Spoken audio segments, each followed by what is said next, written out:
Ada nikmat batinah, yaitu kepuasan mendapatkan ma'rifatullah. Ulang lagi, kepuasan mendapatkan apa? Ma'rifatullah. Itu nikmat batin. Baik yang terkait Allah maupun terkait logika-logika tasawuf. Terkait Allah misalnya gini, misalnya kula mikir ya. Kula nu bolak-balik matur niki, berkali-kali di tempat ngaji ini. Mugi-mugi jenengan eling, mboten gadah masalah ingatan ini eling-eling. Eling-eling tenan. Wong nak soleh, ya soleh, soleh. Cek soleh mulai cilik, cek soleh dadakan terus husnul khotimah. Pokoknya napa? Soleh. Niku nak mati, niku bumi ku nangis. Nangise bumi ku kekurangan utawi kalong wong sing sujud ning ndekne. Ya Allah Gusti, biasanya wonten tiyang niku sujud teng nggen kula, dia berperilaku baik teng nggen kula, sakniki tiyang niku pun jenengan ambil, nangis bumi. Sakniki sing urip arek bedua-bedua, damel narkoba, damel ngefly, damel macam-macam lah. Itu nangis bumi. Langit semeneng. Semeneng. Gusti matur nuwun Gusti, orang itu saya tunggu lama, sekarang sudah engkau angkat ke tempat kami. Maksudnya diangkat teng langit. Sing bumi nangis, sing langit napa? Seneng. Nah kemudian kita berpikir begini, bumi kok iso nangis itu piye? Nah itu terserah, sampai apa termasuk ulama zahir, apa termasuk ulama batin. Kalau ulama zahir mengatakan bumi nangis itu mau kinayatun anil husni, pokoknya pantasnya bumi itu susah, wong kelangan putra terbaiknya. Tapi nak cara ulama-ulama hakikat yang mengenali sekali betapa kudrohnya Allah, betapa kudrohnya Allah itu tidak terbatas. Itu yang meyakini bumi nangis itu nangis tenan. Misalnya ngaten kalau tak terang malih ya. Kowe bayangno dadi Nabi Adam, ngrungokno kowe. Kowe bayangno dadi Nabi Adam. Nabi Adam tenan maksudnya. Terus Nabi Adam orang pertama dia tahu betul kalau dia dicipta dari bumi. Dan dia pula tahu betul, beliau tahu kalau dia bisa ngomong, bisa mikir, bisa macam-macam. Terus indukannya beliau itu bumi. Mesti pikiran Nabi Adam, jangan-jangan bumi ini juga bisa berpikir kayak saya. Ini kan materi saya, karena saya dari bumi ini bisa ngomong, bisa melihat macam-macam. Terus bedanya apa? Manusia mbek napa? Umpama kowe dadi Nabi napa? Adam. Orang yang dekat sekali, qoribu ahdin, dekat sekali dengan kesaksian kudroh Allah. Gini ku dekne roh nak materi ini ke bumi, dan dia orang pertama yang urung lali kamane. Tapi ketika sudah ribuan orang, mungkin jutaan orang lali, seakan-akan bumi itu tidak jenis dari kita. Bumi adalah hal yang berbeda dengan kita. Kita manusia berakal, bumi itu benda mati. Terus kowe katut wong goblok-goblok, bumi itu benda mati. Sajane ya rada kriminal wong Islam muni bumi itu benda mati. Enggak bisa berpikir, yang bisa berpikir hanya manusia. Itu kengawuran-kengawuran yang kita ciptakan sendiri, kita wariskan turun-temurun. Umpama kowe iku dadi ulama, ngomong ngono iku isin. Bumi kok nyekseni kowe sujud, banyu nyekseni mbok pangan, mbok ombe kanggo sujud. Semua itu bersaksi tentang kita. Nggih, lan nek sampean tanglet kula, cara melogika gimana? Begini, tak wari cara gampang-gampangan nggih. Tak warai tauhid sing kasyaf. Tauhid ini yang dawuh Sayyidina Ali lau kusifal khoto umastatu yakinan. Umpama somben tutup-tutup iku dibuka, akulah imanku ora tambah mbek pangeran. Karena tren dunia dan akhirat sama. Zaman ning dunia ya Allah ala kulli saing kodin, kok zaman ning akhirat ya Allah ala kulli saing. Cara Sayyidina Ali, somben aku wis matilah imanku ora tambah, meskipun aku ora swarga neraka. Lah kena napa? Darah padha wae, ning dunia ya pertunjukan kudratullah, ning akhirat ya pertunjukan kudratullah. Jadi pikirannya Sayyidina Ali seperti itu. Saya kan lahir misalnya tahun 1970. Berarti mulai Nabi Adam itu saya kan nggak ada. Ngerti-ngerti ada. Saya mengira waktu zaman tidak ada itu panjang apa cepat? Cepat, karena kita tidak melalui itu. Ujuk-ujuk wujud. Kadang aku mati ya wedi kan. Mau mati jebule kiamat 1 juta tahun kasih opo nang kuburan. Masuk di Khalillah ya. Makanya aku ya ora roh, tak tinggal turu sakmono kan yo nglilir. Nang nglilir terus nang ndi terus. Apa mlaku-mlaku nang donya, apa piye, nak turu ya kok ngani ngoyo turu kok ribuan tahun lintas. Terus ya apa jajal? Sampeyan tak takoki, misale sampeyan ning kuburan iku apa? Apa ngadepi mukan nakil tukaran terus itu keselen tukaran kok nopo ratusan ribu mungkin. Nah terus kita dilatih. Kata Sayyidina Ali gampang latihan seperti kata Sayyidina Ali apa gampang ya udah menjadi wong alim. Pada akhirnya kita ini aku zaman urip yo ora roh karepe. Ngerti-ngerti urip, mati yo ora roh karepe. Pas mati sampean petanginna yo ora roh karepe. Pokoke wa mata sauna illa ya Allah. Makanya masyhur itu dia ketemu orang ateis. Dia orang ateis itu anti Tuhan, anti Tuhan pokoknya. Dia ditanya, lalu kamu hidup itu karena siapa? Ya gak tahu hidup. Lalu kamu mati yang menentukan siapa? Ya gak tahu, kalau tahu mati. Ya berarti Anda gak bisa menentukan diri kamu sendiri. Akhirnya dia taslim. Ya ada yang menentukan lah, ya ada yang menentukan itu dalam Islam disebut apa? Allah, disebut kalimatu haqqin alaiha nahya wa alaiha namut. Jadi kalau maknani itu kalimat yang benar-benar nyata, yang karena kalimat itu pula kita mendapat kehidupan, yang karena kalimat itu pula kita mati, yang karena kalimat itu pula kita akan bangkit lagi. Itu yang makna hakikat. Tapi kalau makna syariat nggak begitu. Kalau makna syariat begini, dan ini benar juga. Mulanya kena ada di ulama, ciri utama ulama itu jami'ul bayan. Dia kalau menjelaskan itu indah sekali dan orang pasti taslim. Sampai saya tak warai tenan. Sampai kan biasa wiridan la ilaha illallah kan biasa, mulai mimpin tahlil sampai kepeksa mergo do tahlil melok, sampai sing darani bid'ah akhirnya ya melok tanggane napa? Tahlil. Semuanya wal.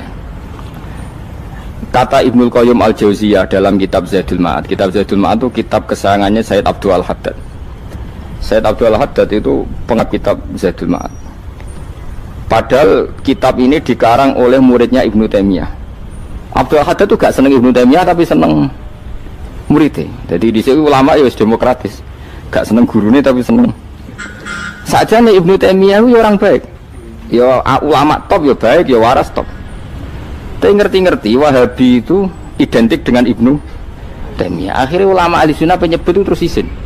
Mulane kiai-kiai ra ono sing dalil kala Ibnu Taimiyah mergo dicap Wahabi.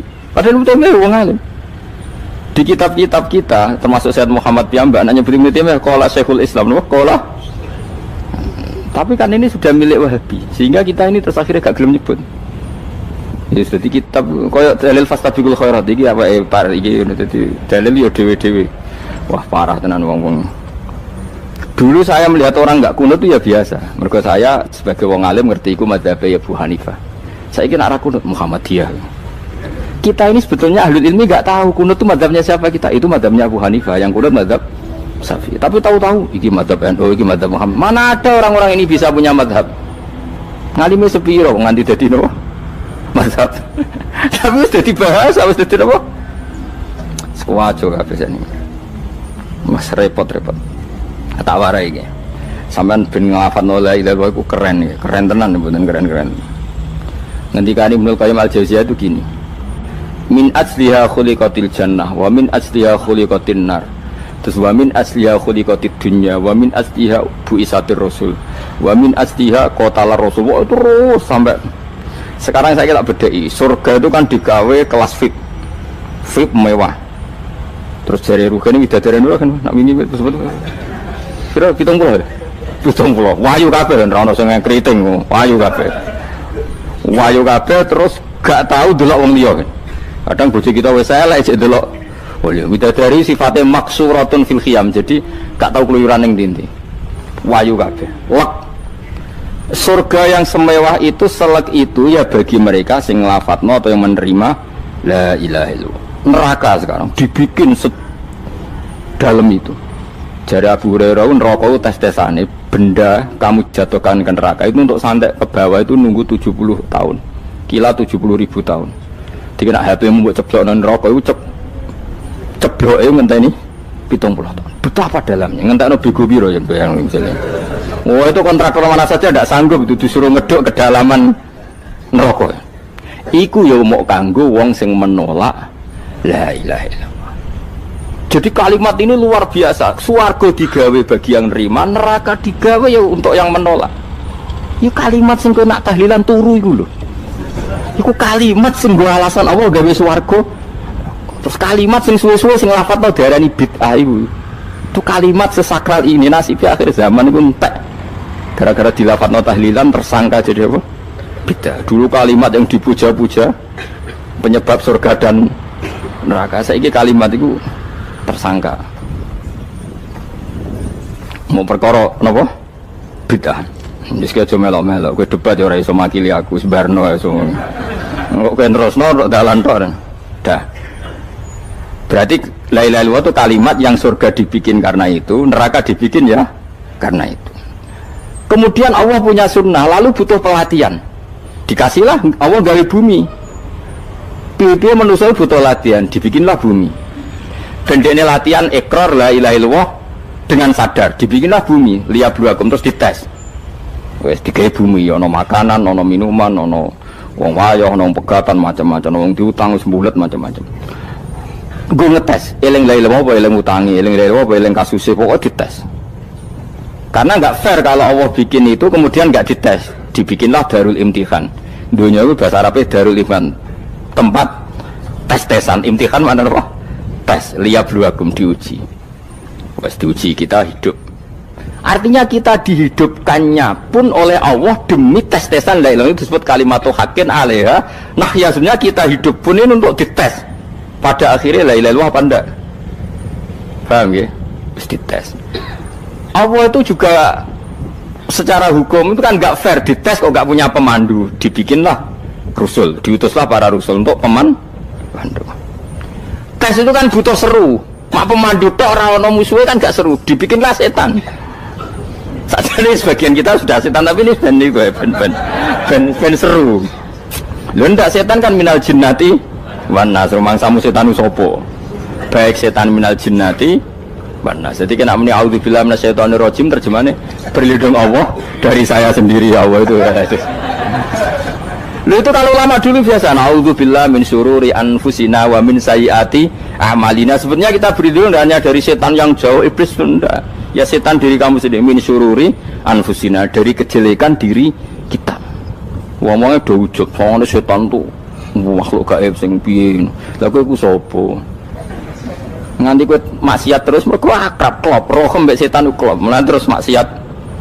Dah Allah ngutus pemandu yang ngecul setan ben fair. Napa? Fair. Jadi semua darul ibtila ini juga demi kalimat. Nah, makanya disebut kalimatu haqqin sing alaiha nahya. Kita hidup ya demi mendapatkan kalimat itu. Kita mati nanti ya demi kalimat itu, artinya mati ke neraka ya karena kalimat itu kita menolak atau mengabaikan. Masuk surga ya karena kalimat itu kita hormat, kita benar dalam memperlakukan kalimat itu. Berarti alaiha nahya wa alaiha nam. Terus wa alaiha nub'as karuan, kalau kamu termasuk minal aminin ya nub'as minas solihin, kalau minal kafirin ya nub'as minaz zalimin. Tapi semua desain dunia ini hanya demi kalimat la ilaha illallah Muhammadur Rasulullah. Nah ini kan penting. Bagaimana mungkin kemudian kalimat sesakral ini, sehebat ini, kemudian ada orang tahlil kamu tidur? Kok iso? Kalau janggal kok iso wong turu? Misalnya kayak mangkel, kalau mangkel sing mimpin Gus, wira barbar. Bagaimana mungkin kalimat yang menyelamatkan Anda kemudian Anda anggap problem? Elek gak? Elek. Apalagi kamu anggap ini bid'ah. Nak cara kula oke lah, ndongakno mayit itu gak ono tuntunan Nabi. Tahlilan gak ono tuntunan. Tapi wis muni tok kono tok. Artinya menduk kono tok ora usah nyerang kalimat, enak kalimat tetap kalimat thayyibah. Soal kowe ora seneng sing tahlil, mergo tiga profesi lah iku wonge wae gedhinge aja geman.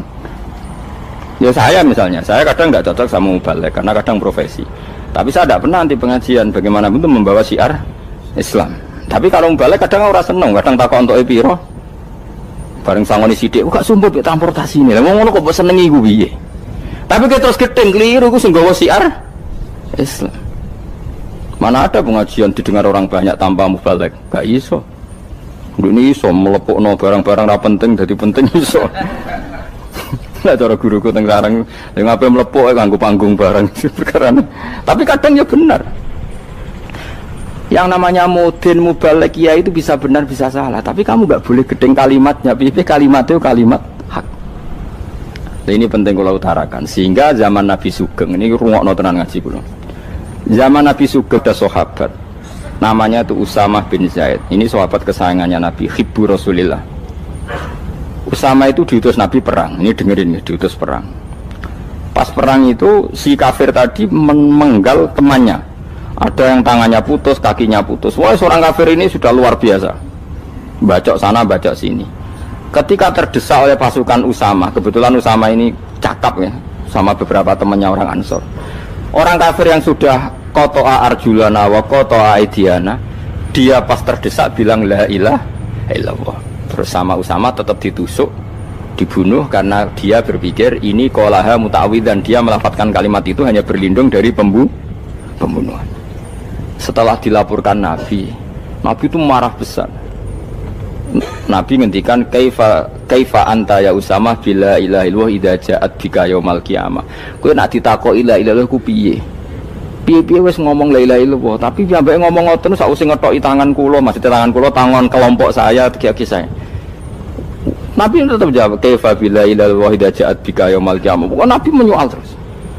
Sampai menjadi fatwa ijma'nya fuqaha, siapapun yang melafadzkan la ilaha illallah harus kita terima meskipun qolaha muta'awwidzan, meskipun saat melakukan hanya cara zahir berlindung dari kematian, sehingga kita terima. Orang kafir yang 80 tahun kafir melafadzkan la ilaha illallah 1 menit menjadi mukmin. Sampai ada ayat kulil ladzina kafaru iyantahu yufar lahum ma qad salaf. Ini kalimat yang sakral, bahkan kafir yang 80 tahun saja menjadi mukmin hanya karena melafadzkan la ilaha illallah. Mulanya yang ngaji saya, yang seneng saya, jangan pernah kamu mengatakan ada bid'ah yang orang bisa jadi kafir. Bagaimana mungkin orang mukmin yang ke kuburan dan melafadzkan la ilaha illallah kamu katakan kafir? Padahal kalimat ini yang kafir 80 tahun saja menjadi mukmin. Saiki ana wong nglafadzno la ilaha illallah mergo salah tempat pinggir patok mbok arani kafir. Kok aneh. Sing kafir 80 tahun dadi mukmin iki gara-gara ngafalno la ilaha illallah dadi kafir. Mergo mau salah kali, salah tempat. Ning pinggir apa? Patok. Mboten ora cocok muni nganggur, wong sering ziarah ku nganggur. Nyatane ya tenan. Cara dekne pegawai negeri ora sering ziarah. Nah iku tapi ora usah muni kafir gak mungkin lah. Coba kalimat ini itu orang kafir yang 80 tahun menjadi apa coba dengan melafadzkan kalimat ini? Mukmin kan? Berarti kalimat ini adalah kalimat penghilang kekafiran. Lalu karena dilafadzkan secara salah dianggap kafir. Hanya karena bid'ah itu tidak mungkin. Makanya sebetulnya Wahabi yang alim-alim itu tidak berpendapat demikian. Saya punya beberapa referensi Wahabi yang alim itu tidak pernah mengkafir-kafirkan orang karena perdebatannya seperti itu. Tapi saat ini wis kuwajo. Sebenarnya kalau orang alim itu ya mirip-mirip, entah Wahabi entah tidak mirip-mirip. Karena kalimat tadi. Wahabi itu kitab terbesarnya itu Ibnu Taimiyah. Ibnu Taimiyah itu punya murid Ibnu Qayyim Al-Jauziyah. Itu sampai sekarang saya lihat di fatwanya Ibnu Taimiyah itu begitu hormat sama orang-orang kita ini sama. Tapi tahu-tahu lewat penyaduran sana sini terus menjadi kacau. Jadi kalau balik ini malah sampai anak kepengen dua nikmat batinah seperti tadi yang saya utarakan. Swarga dicipta sedemikian mewah ya demi yang menerima la ilaha illallah. Terus neraka dibikin se ekstrim itu juga bagi yang nolak. Kemudian dibikin daru pelatihan yaitu dunia ya karena kalimat berarti kalimat itu luar biasa. Wa biha qamatis samawati wal ardu. Kalimat ini pulang menjadikan langit bumi berdiri. Bon. Lalu sekarang kita bisa ngomong, bisa berpikir, bisa ngadekno BPKB macam-macam. Itu karena kita sendiri apa karena kudratullah? Saya tanya. Karena kudratullah. Kalau karena kudratullah, apa susahnya Allah bikin kemampuan tanah ini nangis, tanah ini susah. Wong podo-podo kowe iso nangis, iso mikir ya mergo kudratullah, ndak karena kamu. Harusnya ya sama, bumi-bumi ini bisa menangis juga karena kudratullah. Makanya bumi ini menangis ketika enggak ada orang yang sujud. Iku ya mungkin. Wong zaman kowe iso nangis ya krana kudratullah, mestine bumi yang kamu katakan benda mati, hakikatnya dengan kudratullah juga sama dengan kita. Mulane tenggene kitab Al-Husunul Hamidiyah, kula ngrasa utang tenan mbek kitab. Dulu saya ngaji 2 tahun kitab Al-Husun. Kitabnya kecil tapi saya ngaji itu 2 tahun. Berkali-kali saya ulang. Itu beliau cerita gini. Dia yang ngarang itu orang alim, kebetulan dia orang India. Memang kelebihannya kitab dikarang orang Arab itu luweh bulet. Wong Arab kan semuanya Islam, karangannya itu standar. Ini dikarang orang India. Di Tonggo Blodor, di masjidnya, dikarang ulama yang masyarakatnya itu ndak karu-karuan. Beliau cerita itu gini, manusia itu punya satu kebodohan, di mana kebodohan itu disebabkan oleh robtul asbab al-adiyah, mengkaitkan sebab sing biasa-biasa. Misalnya gini, sama saya kita omongi, misalnya ada orang bilang gini, batu ini nanti itu menjadi ayam. Orang bilang mukhal apa enggak? Enggak, jawab saja. Mukhal. Kenapa bilang mukhal? Karena dikira enggak bisa kan? Enggak, jawab saja. Jawab satu-satu. Batu ini menjadi ayam. Kamu jawab mukhal. Alasannya apa? Alasannya tidak mungkin terjadi, apa kamu tidak bisa? Sebetulnya karena kamu tidak bisa. Udah. Lau ukhbiro dzakar rajul. Andai kan orang itu kamu kasih tahu, klungsu ini biji asem itu, biji pohon asem itu. Nanti yang kecil ini suatu saat besar. Setelah besar buahnya banyak, tambah besar, tambah besar. Terus orang bilang mungkin. Ketika bilang mungkin itu karena dia bisa, apa hanya karena menyaksikan berkali-kali ada kejadian nak klungsu ditandur, iku iso dadi gede. Coba sama jawab. Karena dia bisa, apa karena hanya menyaksikan itu sering terjadi? Hanya menyaksikan. Artinya zaman dia mengatakan mungkin, itu pun tidak memberi kontribusi ikut buat. Iya enggak? Tetap bergantung kudrahnya Allah. Dia hanya bilang mungkin karena sering melihat. Sebenarnya dia enggak sama sekali memberi kontribusi. Lha darani mungkin ya ora urun. Paham ya? Lalu kenapa dia kecangkeman terus muni wong wis mati dadi lemah gak mungkin dadi manusa meneh. Lho zaman dadi manusa sing wis ngene iki kok mani dene lara melok gawe. Terus muni mungkin mergo sering terjadi, sering roh, sering bersaksi. Berarti sebetulnya manusia itu pakai ukuran dia mampu tidak mampu apa pakai ukuran bersaksi melihat. Bersaksi. Nah, ini kan problem kita sebagai manusia itu problem. Makanya disebut wa kanal insanu zaluman jahula, wis goblok aja-aja. Mergo manusia itu nak wis goblok aja-aja. Makanya saya kemarin diminta ngisi di pondok kajen. Kalau sampeyan berdebat sama orang ateis atau orang komunis itu gampang saja. Dilatih begini seperti teorinya Quran. Ya nanti saya teruskan, ini tak ulang lagi ya. Saya ulang lagi ya. Andai kan nggak pernah terjadi telur itu jadi ayam, nggak pernah terjadi sama sekali. Telur itu jadi ayam. Terus kamu mengasih tahu orang tadi, telur ini loh nanti jadi hewan yang hidup terus terbang. Mesti dia bilang mukhal, mau benda mati kok nanti jadi benda hidup yang terbang ngalor ngidul. Berhubung sering terjadi dan dia pun tidak ikut bikin, bilang mungkin. Paham ya? Saya ulang lagi ya. Berarti dia bilang mungkin karena sering apa? Terjadi dan dia lihat. Andai kan pertama kali gak ada telur sama sekali yang jadi ayam, terus pengalaman pertama di dunia belum pernah terjadi. Kamu kasih tahu telur ini nanti jadi ayam terus terbang. Orang ini bilang mukhal enggak? Mukhal. Berhubung sering terjadi bilang enggak? Nah berarti kita nanti bangkit dari kubur gampang saja bagi Allah. Cuma belum pernah terjadi kamu mengatakan mukhal. Nah makanya otak kita harus dibenahi. Makanya jogeman percaya ambek yang pernah kita lihat, yang sering kita lihat. Percayalah dengan akal, tapi akal waras tuh. Karena waras itu serepot tatanannya wangil. Makanya Islam tuh melatih. Kul falillahil hujjatul balighah. Misalnya begini ya, dulu kalau Gerwani atau PKI atau siapa sajalah, itu kalau melatih anak-anak TK, makanya seorang ulama harus punya kecakapan penjelasan ibanatul ahkam. Itu anak-anak kecil dilatih. Anak-anak kamu terpejam, mintalah manisan sama Allah. Ya Allah saya minta manisan, saya minta permen. Terus disuruh buka, dapat enggak anak-anak? Enggak dapat Bu. Wah berarti Allah enggak ada. Sekarang minta sama Bu Guru. Bu Guru kami minta permen dikasih. Berarti yang ada Bu Guru bukan Tuhan gitu. Akhirnya jadi gerakan ateisme. Nah sebetulnya untuk melawan gerakan itu kita harus melatih begini misalnya gini. Saya itu pernah ketemu sama orang yang berpikiran komunis.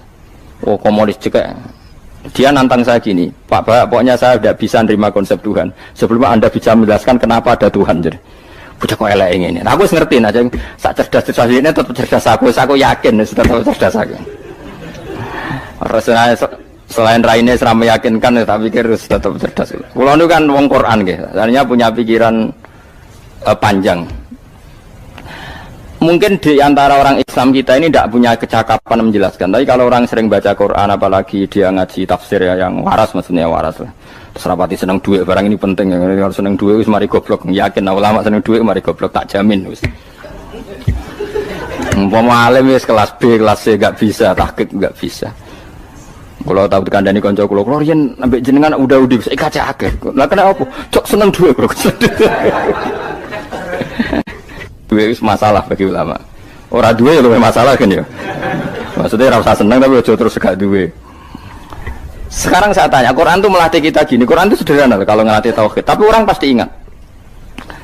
Kata Allah gini, nggak apa-apa, saya tidak Tuhan, nggak apa-apa. Kamu yang Tuhan. Tapi buktikan kalau kamu Tuhan. Caranya gini. Am khalaqus samawati wal ardi. Ya nggak apa-apa, kamu yang Tuhan nggak apa-apa. Tapi buktikan kalau kamu menciptakan langit, bumi. Mereka pasti ikrar, ya tidak mungkin saya menciptakan bumi, saya lahir sudah ada bumi. Yesus lahir sudah ada bumi, nggak mungkin Tuhan. Terus Tuhan membuat pertanyaan kedua, am khuliqu min ghairi syai'in. Ya sudah, kalau saya tidak Tuhan, lalu nggak ada Tuhan, berarti alam raya ini tercipta oleh sesuatu yang nggak ada. Aneh nggak? Misalnya sebelum alam raya ini nggak ada Tuhan. Berarti sebelum alam raya ini kan adanya nihilisme, sesuatu yang nggak ada. Kemudian sesuatu yang nggak ada menjadi penyebab sesuatu yang ada. Aneh gak? Menurut ya aneh. Sesuatu yang nggak ada itu mestinya kan nggak bisa ngelabeti, nggak bisa berfungsi, nggak bisa ada gunanya. Wong jenenge ra ono iku ya ora marai apa-apa. Mau ra ono kok dadi sebab. Sesuatu yang menjadi sebab itu yang wujud apa yang nggak ada? Yang wujud. Sak takoi. Lah kalau nggak ada Tuhan berarti alam raya ini lalu sebabnya apa? Ya dari ketiadaan, lalu tiada itu menjadi sebab. Yang tiada kok jadi sebab itu tekem lho. Mikir. Di mana-mana yang sebab itu harus barang yang wujud, nggak boleh tiada kok jadi sebab. Ini kan jadi aneh, sesuatu yang tiada menyebabkan sesuatu yang ada. Terus dia bilang, ya pokoknya ronde ini kalah, Pak. Tahu kapan tak pikir aja. Pikir nganti mati temenang aku ini ngono. Makanya sebetulnya dalam ilmu mantek, pertama itu kita tidak harus iman Tuhan itu namanya Allah, tidak harus. Makanya pertama dikenalkan, sementing kenal Tuhan itu ada dulu. Disebut zat sing wajibil wujud, belum disebut namanya Allah. Allah itu disebut nama Islam, itu paham ya? Saya ulang lagi, Allah disebut itu nama Islam. Tapi kalau penemuan akal hanya sampai kita ini butuh zat sing wajibil wujud, sing menjadi penyebab semua alam raya ini. Di bahasa Arab disebut musabbibul asbab. Belum menyebut Allah musabbibul asbab. Islam pun pertama Iqra turun ya gak nyebut Allah. Iqra bismi rabbikal ladzi khalaq, khalaqal insana min 'alaq. Iqra wa rabbuka. Tuhan itu siapa? Yang mencipta. Nah, yang mencipta ini oleh syariat Islam disebut apa? Tapi dalam logika yang penting kowe kenal sik ono musabbibil asbab. Pastikan bahwa alam raya ini yang wujud pasti disebabkan sesuatu yang ada. Nggak boleh barang wujud kok diciptakan oleh sesuatu yang tidak ada. Yang gendeng ora barbar barang ra ono mbok sifati al khaliq. Sing gawe langit bumi apa? Pencipta. Penciptane apa? Sesuatu yang tidak ada. Kowe ikhlas dutek ngono kowe ikhlas ta ora? Gak kowe ikhlas ta ora dutek ngono kowe ikhlas ta. Kowe gelem dadi bodho niku. Gelem kowe. Mboten. Nah, nikmat ngono jenenge nikmat batin. Mulane sing suwenang mbek kalimat la ilaha illallah. Wis ana sing bid'ahnallah iku wong nganggur wis beno sak uni-unine. Tapi kadang memang kita berlebihan. Tahlilan ra barbar 40 dina ini ra barbar. Muga alasane wis disangoni akeh tahlil sedih lho sakake penggemar sing keselen sing rantuk sangu ya butuh cepet. Lane cara kula niki penting kula utara nggih. Kowe nek ora cocok tahlilan 40 dina wis ngomong ae kira cocok model harinya. Tapi ki aja menolak kalimat la ilaha illallah iku disifati Kanjeng Nabi kalimat thayyibat. Wong Nabi nyifati thayyibah, kalimat yang suci kok nyifati bid. Tak soal kira cocok wong sebut. Misalnya kamu bilang saja wong mati wis sangu amale lha apa didongakno barang. Nek kowe pengen ndonga ora usah ndonga. Wis ora usah biasa wae. Kula lah mbok dongakno ya ora seneng. Gak meyakinkan. Karo dene mlebu swarga butuh dongamu ora ana swarga fadhole pangeran apa mbok dongano barang. Nah tapi kowe donga aku ya seneng. Senenge ya semau lah timbang nyanyi-nyanyi rame-rame sadok ndongane. Mbok mandi mbok ora pokoke ndongane. Saya ulang lagi ya. Makanya Quran itu melatih logika sampai seperti itu. Am khalaqus samawati wal ard bal la yuqinun sampai terus diulang-ulang. Am khuliqu min ghairi syai'in. Kalau mereka merasa Tuhan nggak apa-apa, tapi buktikan mereka ini wujud sendiri tanpa sebab. Atau begini, kalau mereka tidak tahu sebab pencipta langit bumi, mereka sendiri suruh yakin kalau mereka adalah penciptanya.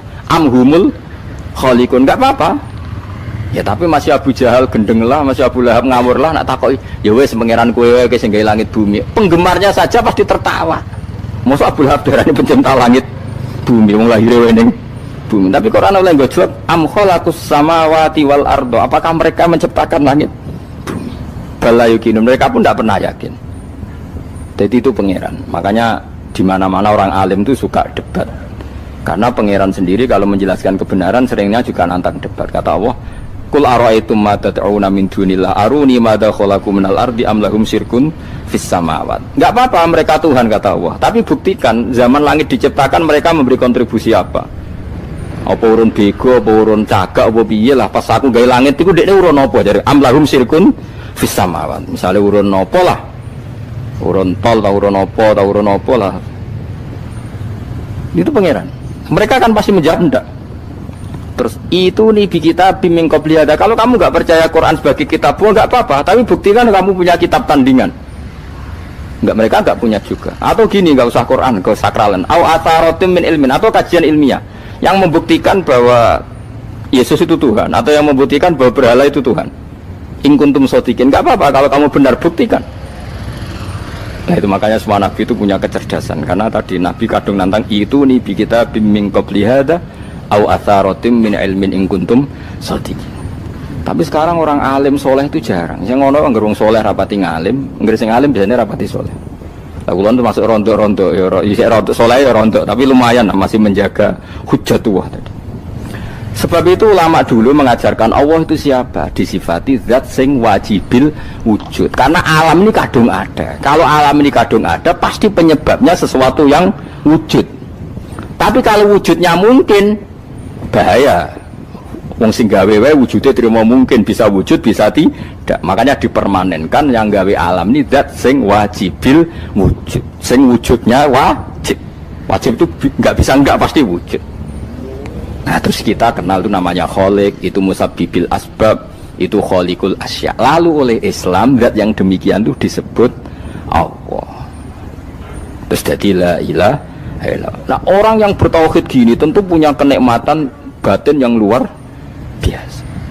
Sehingga saya bayangkan nanti mati yang ngono biasa wae kan. Gusti zaman kula teng donya ora melok ngatur oksigen, ngatur nyawa, apa mati ndak ra ngoten. Mulane jare Sidin Ali, jenengan jenengan nak mati tambah pinter apa biasa? Ya biasa wae. Ning bumi yo ndelok kudrohe Allah, kok ning akhirat ndak ra padha wae ndelok kudrohe Allah. Mulane beliau masyhur guyonan beliau lauku sifal ghata mastatu yakinan. So ben aku nek mukasafah ning akhirat imanku yo ora tambah, ya biasa wae, standar-standar wae. Maksudnya kue ning dunya ujung-ujungnya paling pokok ya menyaksikan kudratullah. So ben ning akhirat ujung-ujungnya paling pokok ya delok kudratullah. Ning dunya saiki Allah ya matlubi sing kita cari, so ben ning akhirat ya Allah matlubi. Paham ya? Artinya hukum dunia dan akhirat itu sama. Kita di dunia golek ridhanya Allah, ning akhirat ya golek napa? Ridhanya Allah. Lah nek soal kecil itu, tapi ning akhirat kan masalah Gus pun rokok masalah, diutang ditagih yo masalah, kere suwi ku yo masalah. Ya biasa jenenge makhluk anane masalah. Sing ora oleh di masalah pangeran. Pangeran duwe masalah. Biasa wae. Lah makanya kula suwun nggih aja geman gedeng